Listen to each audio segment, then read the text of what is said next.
మన తూర్పుగోదావరి జిల్లాలోని నరేంద్రపురం గ్రామంలో కొన్నేళ్ల క్రితం ప్రజలు వ్యవసాయం మీద ఆధారపడి జీవించేవారు. ఒకసారి గ్రామంలో తీవ్ర కరువు ఏర్పడి పంటలు ఎండిపోయి ప్రజలు బాగా ఇబ్బందులు పడ్డారు. ఆ సమయంలో గ్రామంలోని ఒక భక్తురాలికి స్వప్నంలో దివ్య రూపంతో ఒక అమ్మవారు దర్శనమిచ్చి నన్ను ప్రతిష్ఠించి భక్తితో పూజిస్తే గ్రామానికి శ్రేయస్సు కలుగుతుందని చెప్పిందట. మరుసటి రోజు గ్రామస్తులు ఆ ప్రదేశానికి వెతికి చూడగా అక్కడ కొన్ని పవిత్ర చిహ్నాలు కనిపించాయి. అందరూ కలిసి ఆ ప్రాంతంలో అమ్మవారి ఆలయాన్ని నిర్మించి ప్రత్యేక పూజలు ప్రారంభించారు. అప్పటి నుంచి గ్రామంలో మంచి వర్షాలు కురిసి పంటలు బాగా పండాయి. ప్రజలు అమ్మవారి కృప వల్ల తమ గ్రామం అభివృద్ధి చెందిందని విశ్వసించారు.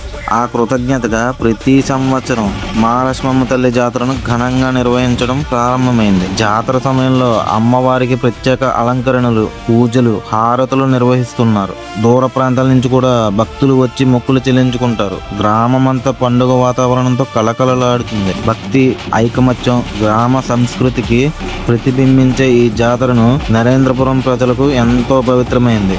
ఈ వీడియో మీకు ఎలా అనిపించిందో కింద కామెంట్ చేయండి. అలాగే మీ ఫ్రెండ్స్ అండ్ ఫ్యామిలీ మెంబర్స్ కూడా షేర్ చేయండి.